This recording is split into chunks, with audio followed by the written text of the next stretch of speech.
Tugasku menemanimu.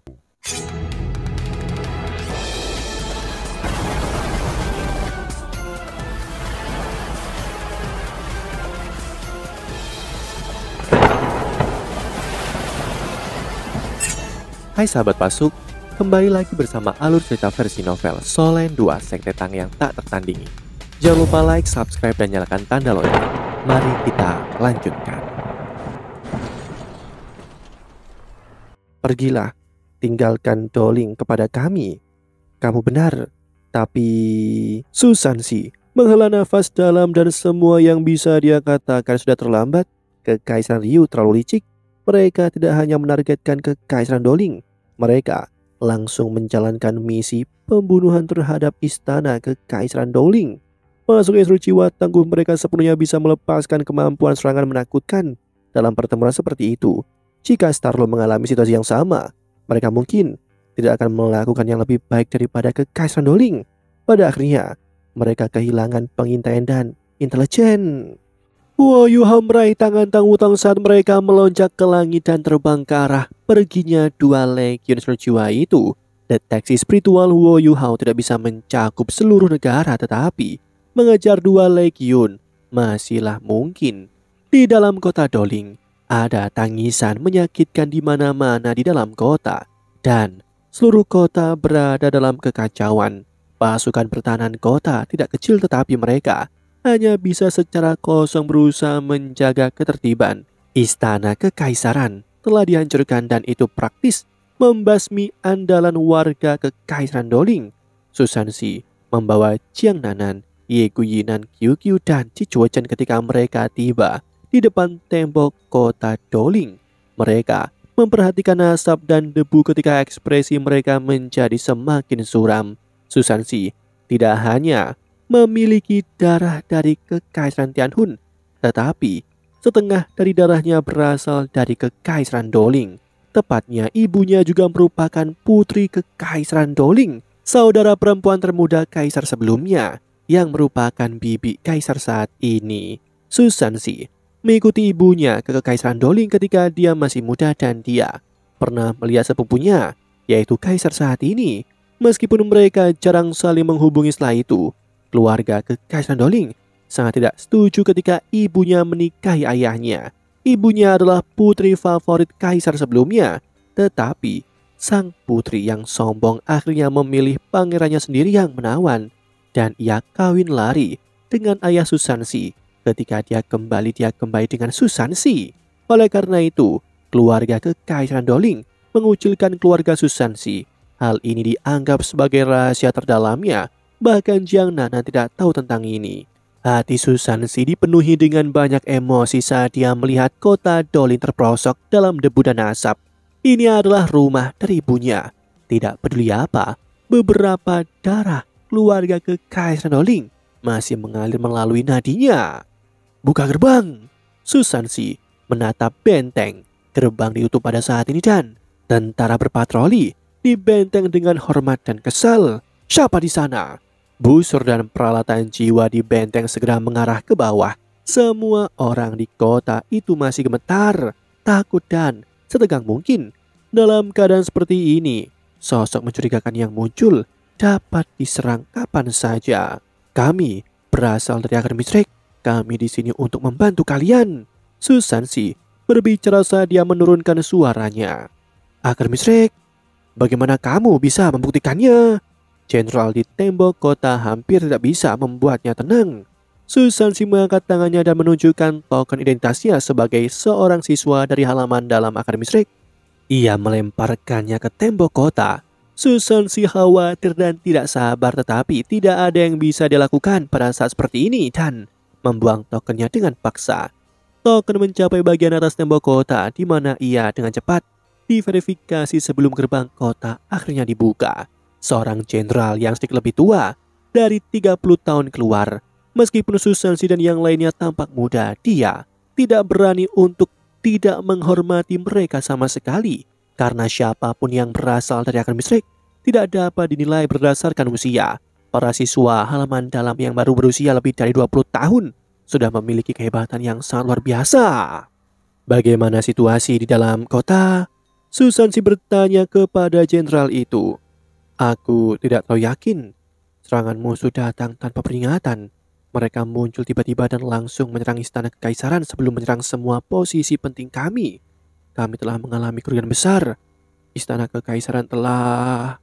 Wajah jenderal itu diliputi kesedihan ketika dia berhenti di sana. Meskipun dia tidak tahu persis apa yang terjadi di istana, dia bisa melihat situasi yang mengerikan dengan menatap ke arah istana dari benteng.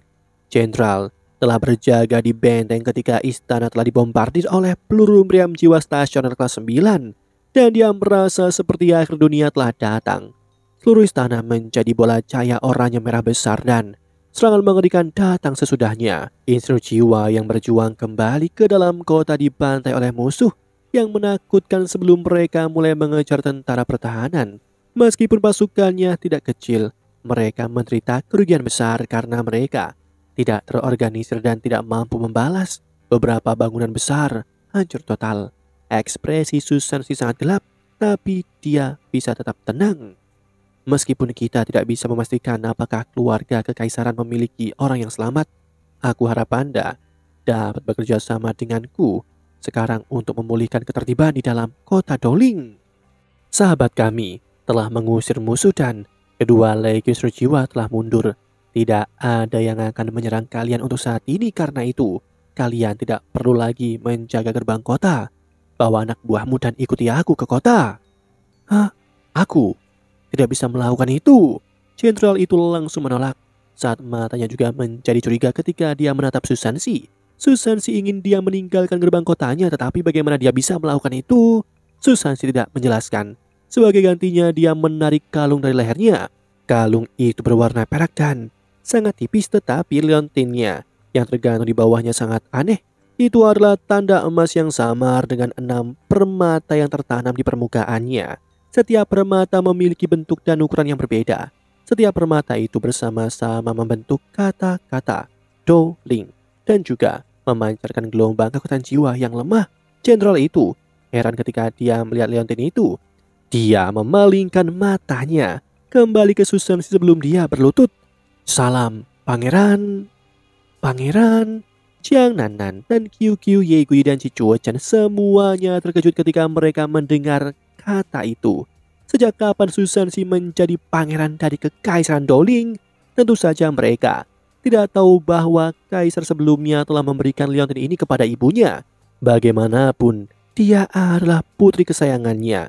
Kalung ini adalah simbol keluarga kekaisaran dan juga simbol status dalam keluarga kekaisaran. Kalung ini hanya bisa diberikan ketika pangeran mendapatkan gelar mereka dan hanya ada beberapa liontin di dalam kekaisaran Doling. Saat itu, liontin ini telah diberikan kepada ibu Susansi karena dia sangat disayangi. Ini berarti bahwa kakek Susansi telah memberi ibunya status yang tidak kalah dengan pangeran mahkota. Setelah itu, ketika ibu Susansi kawin lari dengan ayahnya, liontin itu menjadi souvenir.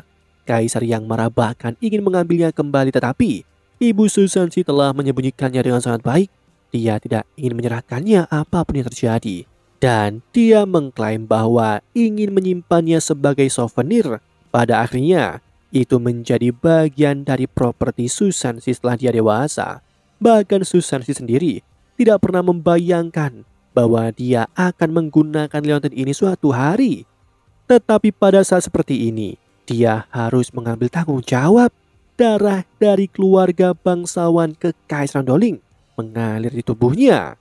Susansi mengambil kalung itu dan mengembalikannya ke lehernya. Dia merendahkan suaranya dan berkata, "Tetap tenang, urusan kita sangat mendesak. Ikut aku ke kota segera dan tarik pasukan pertahanan kota sehingga kita dapat menjaga ketertiban internal. Kita tidak bisa membiarkan kota Doling turun ke dalam kekacauan lagi. Tidak peduli apa, kita tidak bisa membiarkannya lebih banyak orang mati." Baiklah, sang jenderal dengan cepat bangkit dan matanya yang semula kosong dan sedih bertepi dengan percaya diri.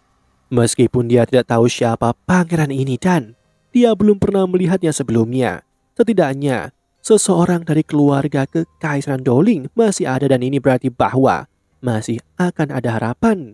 Selama kota Doling tidak jatuh ke dalam kekacauan yang tidak dapat diubah, masih ada kesempatan untuk membalikkan keadaan.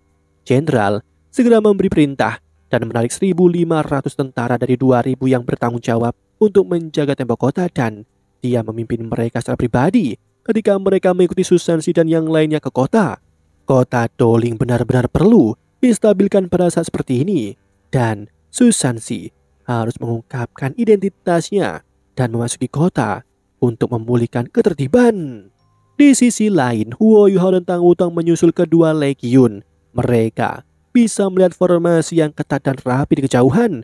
Huo Yuhao menghela nafas dalam ketika dia berbalik ke arah Tang Wutong dan berkata, "Kekaisaran Ryu jauh lebih baik dalam melatih, memelihara dan memerintah para instruktur jiwa mereka daripada kita.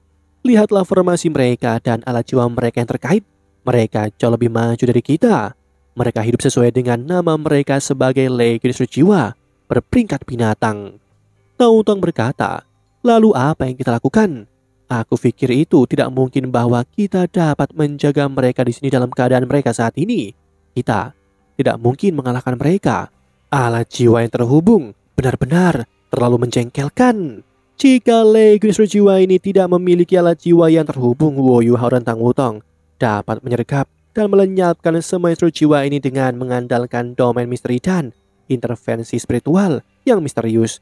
Tetapi dengan penghalang pertahanan terkait legiun, peluang itu telah berkurang menjadi hampir nol. Pasukan Kekaisaran Ryu tidak takut disergap selama bisa mempertahankan penghalang pertahanan mereka yang terkait." Huo Yuhao kini merenungkan sejenak saat matanya terpejam. Dia merendahkan suaranya dan berkata, "Apakah mereka benar-benar berpikir mereka dapat lolos dari pengejaranku seperti ini? Aku ingin melihat apakah mereka bisa mempertahankan ini lebih lama." Cincin penyimpanan Huo Yuhao bersinar ketika dia berbicara, dan satu meriam jiwa muncul di tangannya. Meriam jiwa ini tidak besar dan memancarkan gelombang kekuatan jiwa yang lembut. Huo Yuhao memasukkan kekuatan jiwanya ke dalam meriam dan menembak. Sebuah cahaya merah menyilaukan meletus dari meriam dan meledak menuju dua legiun di kejauhan. Ini adalah meriam peledak normal dan efeknya sangat sederhana. Itu bisa menghasilkan kekuatan ledakan yang kuat dan suhu tinggi untuk menyebabkan kerusakan. Huo Yuhao telah membuat meriam ini sendiri. Itu adalah alat jiwa kelas 7, tetapi kekuatan serangannya hanya seperti alat jiwa kelas 5. Ada perbedaan besar antara alat jiwa kelas 7 dan alat jiwa kelas 5. Karena kemampuan serangannya hanya alat jiwa kelas 5. Lalu mengapa alat jiwa itu sendiri kelas 7? Alasannya sederhana. Karena Huo Yuhao telah berusaha memaksimalkan aspek lain dalam hal ini, itu adalah jangkauan meriam. Meriam Huo Yuhao bisa mencapai jarak 10 km. Itu juga bisa menyaingi meriam jiwa stasioner tertentu. Bahkan Xuan Ziyuan memujinya ketika dia membuat alat jiwa kelas 7 ini. Xuan Ziyuan sangat ketat dan banyak menuntut, dan dia biasanya tidak memuji murid-muridnya kecuali mereka telah membuat beberapa prestasi luar biasa. Huo Yuhao tidak diragukan lagi adalah orang yang telah menerima pujian paling banyak dari Xuan Ziyuan. Sebuah meriam jiwa yang bukan alat jiwa stasioner yang dapat menembak pada jarak luar biasa seperti itu adalah sesuatu yang sangat jarang terlihat dalam sejarah instruktur jiwa. Bahkan Xuan Ziyuan sendiri mungkin tidak bisa melakukannya lebih baik daripada Huo Yuhao jika dia melakukannya sendiri. Ada alasan mengapa Huo Yuhao membuat meriam jiwa ini, dan tujuannya sederhana. Dia ingin dapat memancing musuh-musuhnya ketika diperlukan. Bahkan ini sangat berbeda dari alat jiwa stasioner yang hanya dapat digunakan sekali. Alat jiwanya dapat digunakan berkali-kali. Itu seperti biji kurma saat berjalan langsung. Kedua legiun instruktur jiwa Kekaisaran Ryu di kejauhan itu dilontarkan dengan energi. Tidak sulit untuk melihat betapa luar biasanya ini. Sebuah ledakan menyertai percikan oranye merah ketika peluru meledak di penghalang pertahanan legiun. Mengingat kejadian sebelumnya yang dapat mengancam instruktur jiwa kelas 9, para instruktur jiwa ini sangat tegang ketika mereka mempertahankan penghalang pertahanan terkait saat terbang ke depan. Ketika satu meriam jiwa meledak di penghalang pertahanan mereka, reaksi pertama dari semuanya hampir dapat dibayangkan. Mereka segera meningkatkan penghalang pertahanan terkait ke tingkat setinggi mungkin. Demikianlah kisah untuk kali ini. Sahabat Pasuk, jangan sedih, jangan bimbang, apalagi galau, karena aku kan selalu menemanimu.